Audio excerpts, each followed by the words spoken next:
Hello, welcome back to the Miscellaneous channel where we do miscellaneous things. Today I wanted to record a video about the amazing pop music that came out in 2020. It's insane. It was like the worst year ever for the world and somehow the best year in music, ?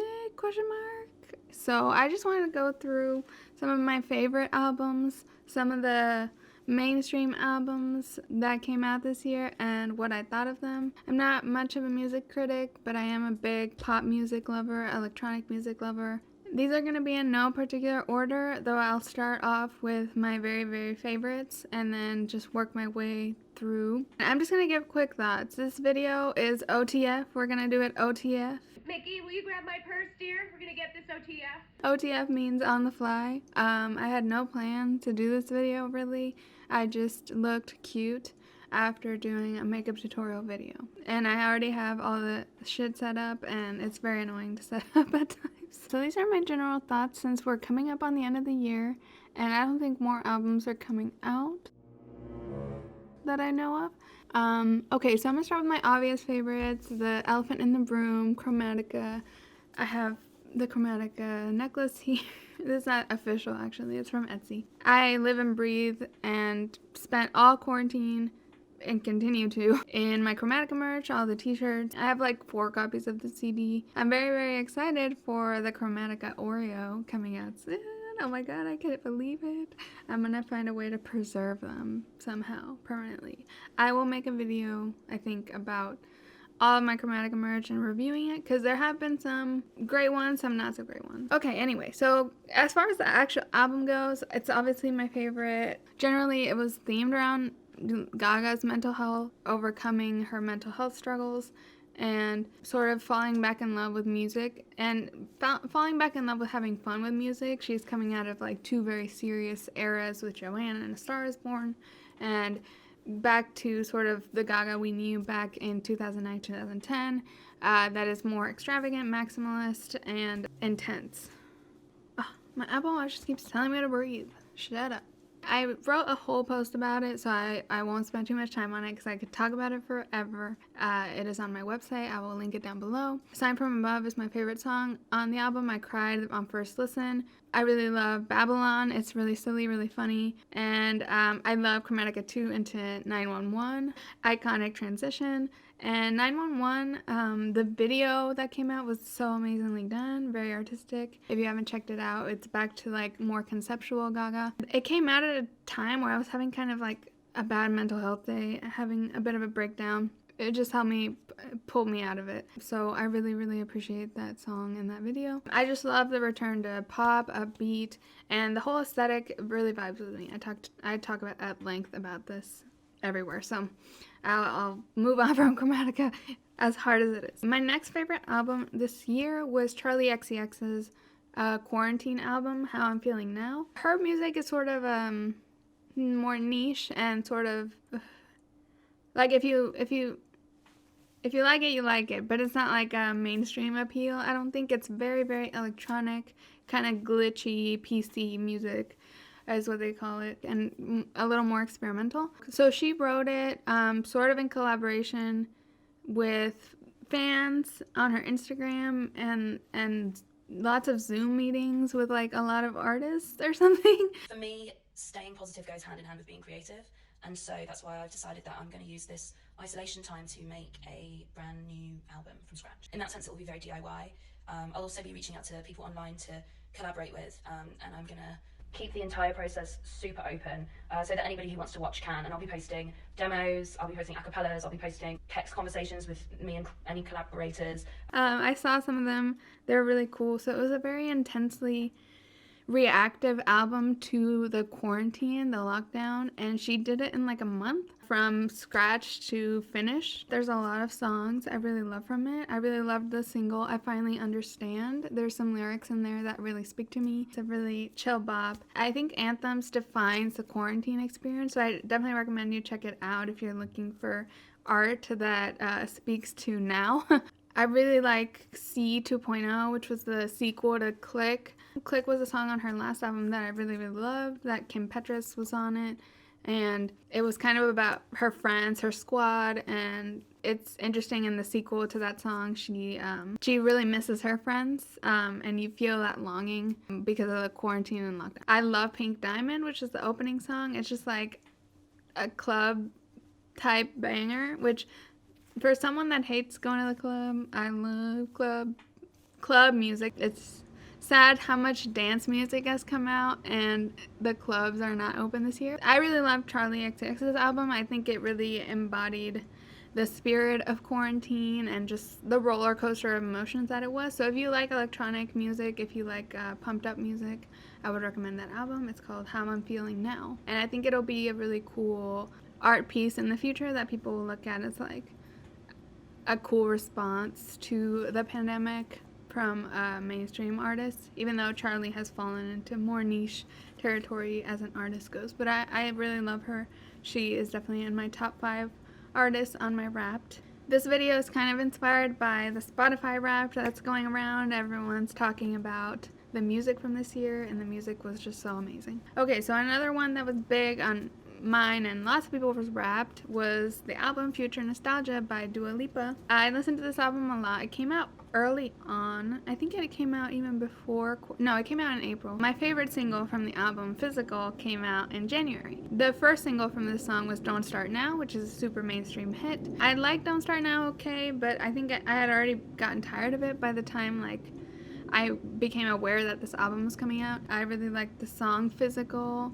I loved the video. It was kind of a moment in pop music that was really fun. I love Levitating, which is another single she's been pushing a lot lately. She did a whole performance where she levitated. I liked the remix album. That was fun. I did a little stream about it. I think this album has really gotten us through quarantine in like more of an escapism sense rather than like a direct sense the way Charlie XCX's album was. Dua Lipa's album is more escapism and just like forget and have fun with these fun songs, basically. Let's talk about the Blackpink album. So this year I really got into Blackpink, I think for the first time. Luckily it seemed like I didn't have much to catch up on because they haven't released very many songs. They just released a few huge bops that are famous. I watched their whole documentary. It was really cool. It was basic, but I think for me, not knowing about K-pop, I think it was a helpful documentary to just get an overview of how that works. As far as the album goes, that's the name of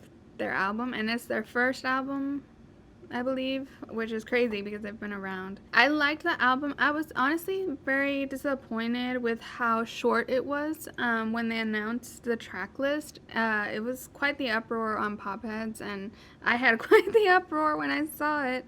There was like only 6 new songs basically on the album that people hadn't heard before, and that's basically an EP. So it just like, I think we were all, even though I just jumped on this train, we were all expecting like a full-length, 10, 12 track album, and we got something very short. With that being said, I love the song Lovesick Girls. It gave me such major One Direction nostalgia. And I also really loved Pretty Savage. I liked How You Like That also. It became super viral on TikTok with the Chinese street fashion TikTok fan cams, basically. Let's talk about Rina Sawayama's album. This year is the first time I became aware of her career and her as like a main pop girl. I don't think she's there yet in the public eye, but like she's definitely revered in the pop community after this album. So her album is called Sawayama, and the most famous song from it is called Excess, like the size, I guess, like extra small kind of excess, but it's like a play on words because it's about like excessive consumerism. I really like that song. It's definitely on my playlist for 2020. I really like the message. The video was great for that song. I think that album, like, I liked it okay, but it had some rock elements that I'm just not super into right now. I'm into, synthy electronic shit. So the whole album as a whole, it didn't speak to me very much. She actually released a single recently, just separate from her album, called Lucid, that is super, super pop. And it sounds exactly like Chromatica, and like all her fans on the subreddit were like so pissed about it because it didn't sound like the innovative sound she had on her album. So like it was crazy because I loved that new single she put out because it sounded like Romantica, to be honest, and because it was produced by the same person, Blood Pop. I don't know. I'm definitely watching Rena, and I'm a fan, but not a stan quite yet. But I'm definitely interested, and Excess is a great song. Comme des Garçons, yeah, okay, that was a good song too on the Sawayama album that I liked. I liked her callback to fashion, which is something like in early 2010s pop music that I really love because I love fashion. So I like that she's bringing back like themes of like fashion and common commentating on like consumerism. I just enjoy that.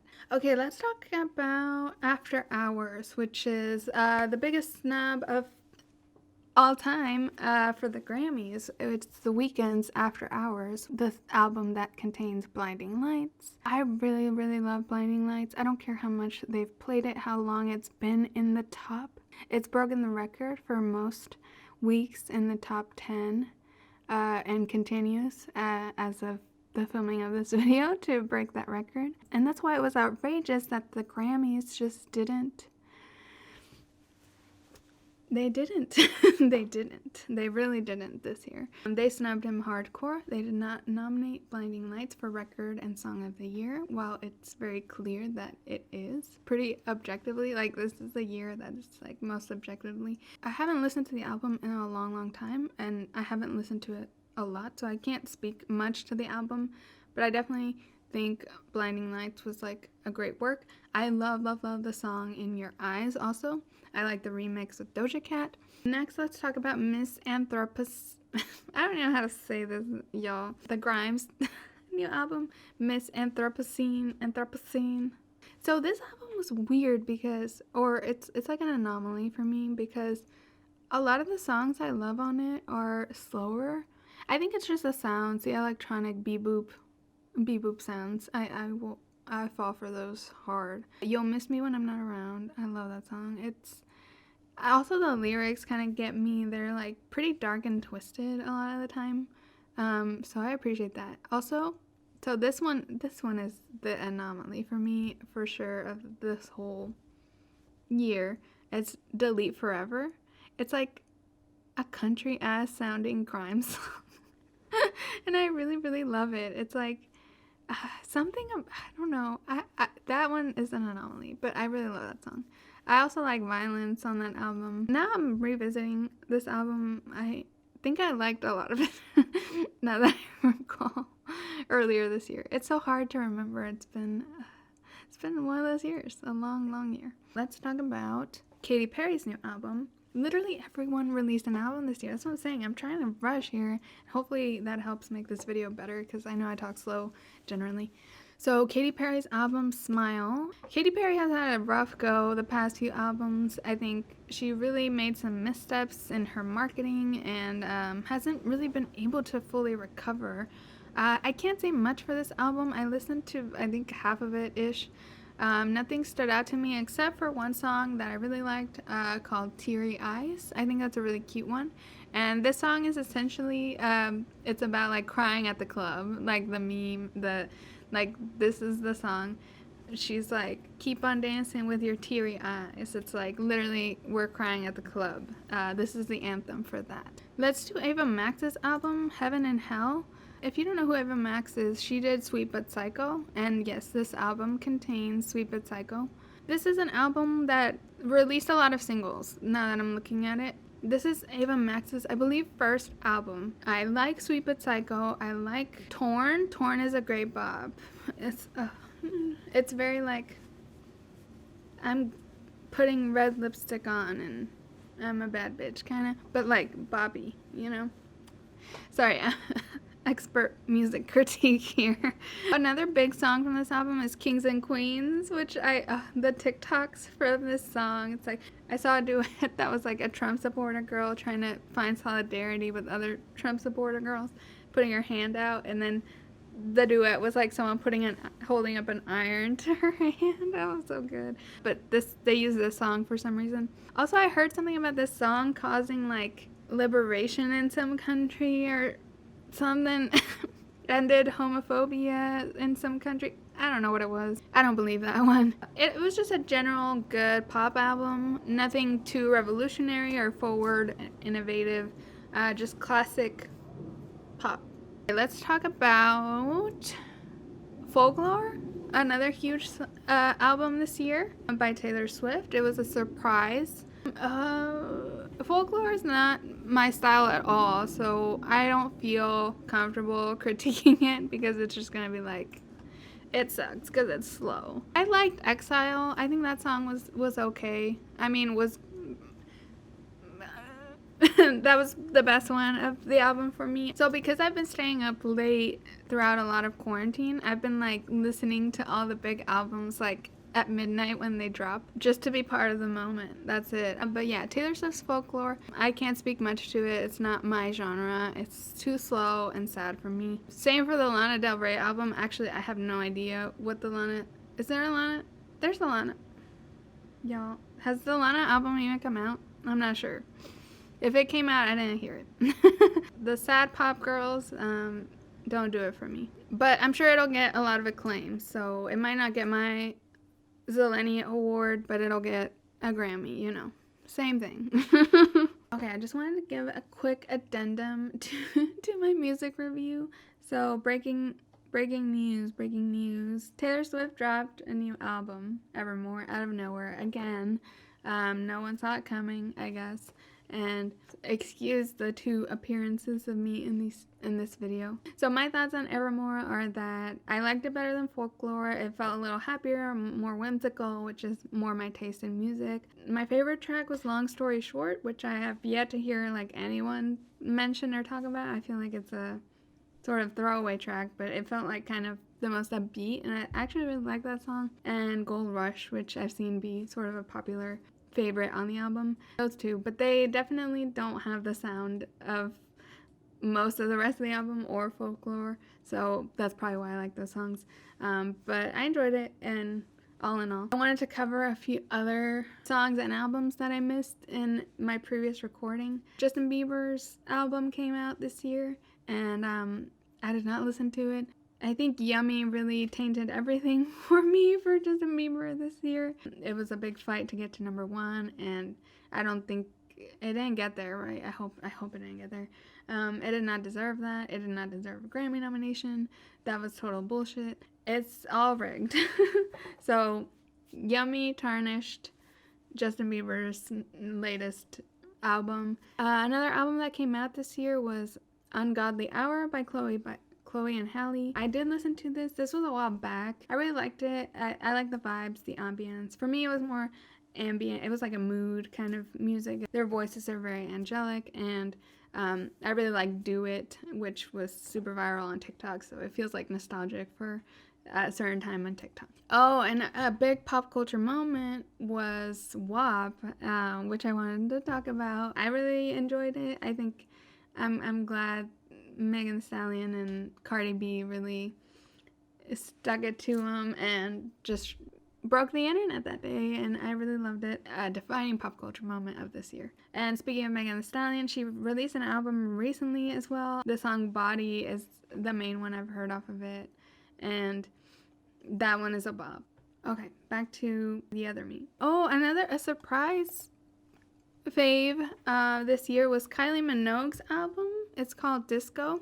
It's just a really fun disco-inspired pop. Kylie Minogue is big outside of the U.S. She's like almost like Madonna, I want to say, of like the rest of the world. I think she's Australian. This is a really dancey, fun, disco-y album, and I really enjoyed it. I really love the first song, Magic. Supernova is really, really high energy and cool.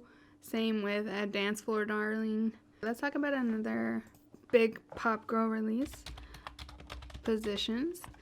Every time you hear me typing, it's because these albums aren't on my playlist because they're not my cup of tea. Positions, honestly, I'm looking at the track list, seeing if I liked any of them. I didn't like any of these a lot. I liked them okay. Like, I listened to the whole album again at midnight. I'm just always gonna like compare anything Ariana puts out to Into You, and like Into You is like god tier song for me. I know it's so basic, but 3435 I think is my highlight. I didn't like the single at all, Positions. It was just so, you can't understand anything she's saying. It's so annoying. Like, I think Thank You Next is a good example of like a slower song that is in Ariana's newer direction of like slower, you know, this R&B sound. Thank You Next, like you can understand what she's saying. And I think that really sells the song because the lyrics are really important and poignant. For Positions, you can't hear anything she's saying. So it's kind of like, I can relate, girl. I'm not the best at enunciating, but you know, also I want to hear what you're saying. I want to hear it. Just something I missed in my original recording of my review. It was hyped up to be this big sexually themed album, and it just kind of like fell flat on that for me. It felt like a lot of the songs, when they dealt with sexual themes, it was kind of like an immature and like teen romanticized version of sex.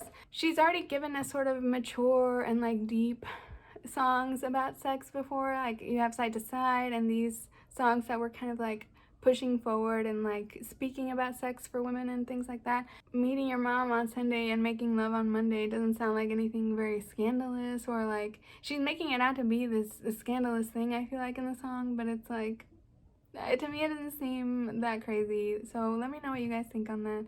Also, like 3435 being very like haha 69, it just felt regressive for her, who is like in her 20s and like very sexually empowered. Like she gave us God as a woman. This album just didn't feel like it went there really on that theme. So okay, let me talk about a big highlight for me this year, which was a very recent release, Miley Cyrus's new album. Oh my god, I bought a physical copy of this one. It was so good. If you haven't listened to it yet, you should do yourself a favor and do it.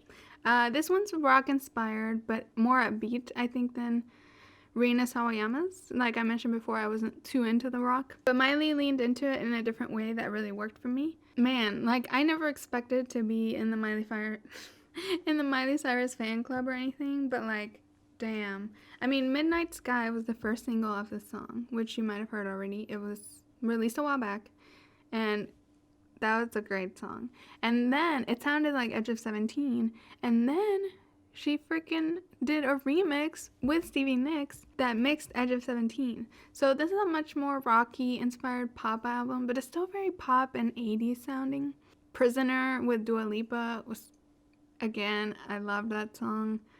Kind of reminds me of Physical, like not Dua Lipa's Physical, but like Olivia Newton-John's Physical from the 80s. I think it's the Prisoner, Physical, that thing. But the highlight of the album for me is, aside from Midnight Sky, which is amazing, Night Crawling with Billy Idol. Oh my god, this song. Do yourself a favor and listen to the song. Like, holy shit. But even the ballads on this song, I really like Angels Like You. It gets stuck in my head. Bad Karma with Joan Jett. She really got like A+ features on this album. This is really, I think, Miley Cyrus' magnum opus. Like, it feels very her. It suits her raspy voice.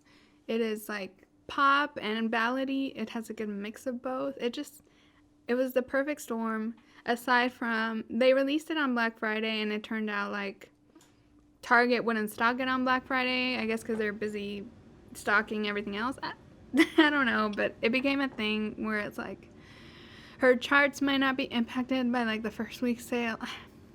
Billboard chart top 10 stuff. So this isn't pop, but I have to mention it just because it's an artist that I really, really like. Tame Impala released their album called The Slow Rush. So Currents by Tame Impala is definitely, it's my favorite album of all time. So obviously I did not expect The Slow Rush to top it or anything.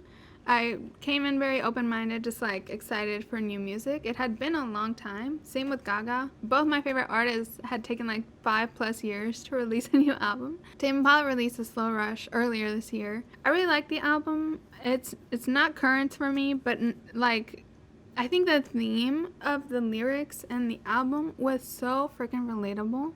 It is literally about getting old and just like coming to terms and realizing all of that. Lost in Yesterday, that song really, really spoke to me. Like I think it's one of my favorite Tame Impala songs of ever. That song is about like nostalgia and like the power nostalgia can have over us, and like that just spoke to me so hard because obviously I'm the most nostalgic person ever. It just really speaks to our generation and how we're obsessed with being lost in yesterday and how we need to snap out of it sometimes. And it's healthy to revisit, but then it's also like you gotta move on.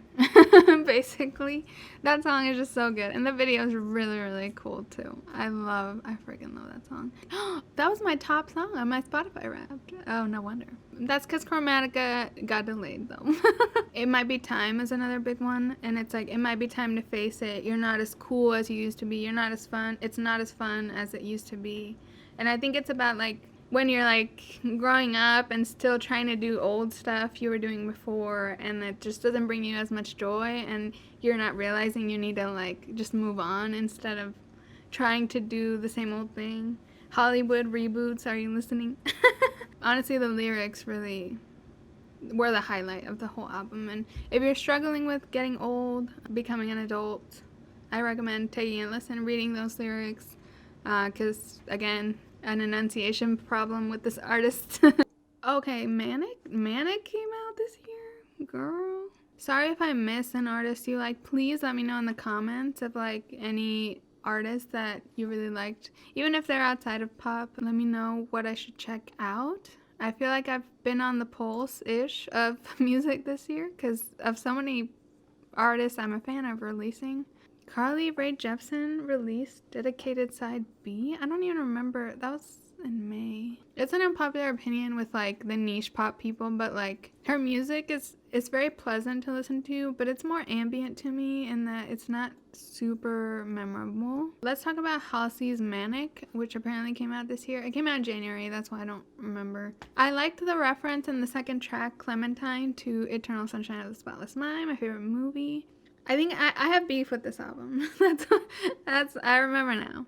A couple things. So this album didn't include a single that she had released called Nightmare, which was really, really cool. It felt like modern emo girl music. If you had an emo phase back in the day, I recommend Nightmare by Halsey. She didn't include it on this album, and I get it kind of didn't fit, I guess.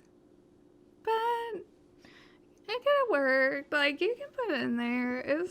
That was just my favorite song that she released recently. And then also, I think Beautiful Stranger. It sounds just like You and I by Lady Gaga. So I think I have beef. I have beef here. But it's also this isn't my style again. It's a little slower and moodier. Another album that came out was Kesha's album, High Road. I'm a big fan of Kesha, especially after Rainbow. Rainbow was one of my favorite albums that year. I actually liked a couple songs off High Road. I didn't listen to the whole album too much. Usually what happens with albums, they come out.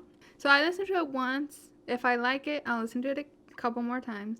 If I didn't like it, I'll leave it. In those couple listens, I'll usually like pick out my favorites and then put them on a playlist. So that's how I approach music. If I have a lot of favorites, then that's an album I will re-listen to a lot. Usually though, I have like a couple favorites and I throw those into my current active playlist. So for Kesha's High Road was one of those where I liked it okay, and I picked out my favorites pretty quick. I actually really liked the single, Tonight. It was a great anthem for going out. It's one of those songs that like, it can get me in the mood to like go out. That's so hard to do, but like that's one of those songs that just like captures the essence of like a drunk night out, which I don't drink, but you know what I mean. It just captures the whole essence of being out with friends and just having one of those nights that just like is kind of magical. I think I only had one other favorite here, to be honest, and it was Kinky. That song is really, really fun. It's kind of about fetishy things, but I just love like the melody and like the sound of it more than the content. The content could be anything. I feel like that one would have been very radio friendly, but it's too kinky. Let me talk about a couple of singles that came out that I liked. Joan of Arc on the Dance Floor by Ali and AJ.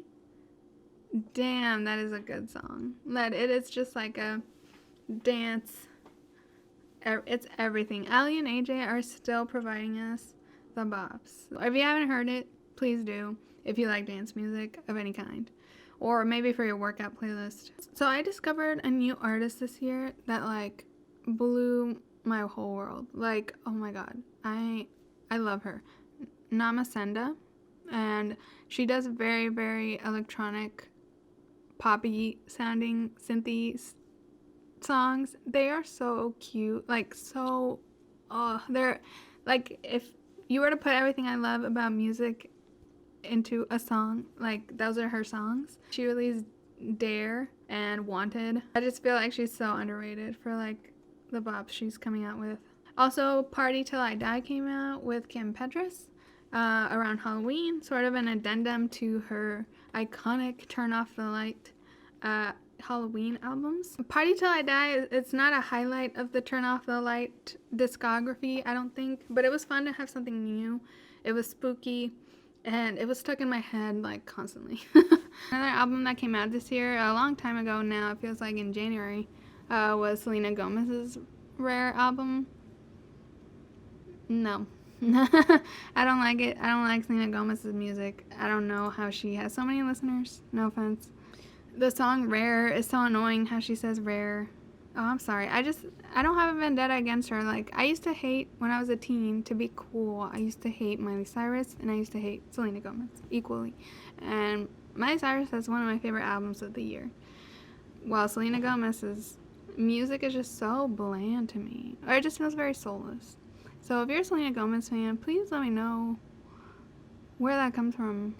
Okay, that's all I have for my hot takes on all of the albums and pop music released this year. Please let me know in the comments of anything I missed. Let me know what your favorite albums of 2020 were, your favorite artists, who were your top songs and top artists on your Spotify's. Make sure you follow me on my Instagram and Twitter at Miscellaneous for updates on my videos. I hope you enjoyed this review, and I will catch you in the next one.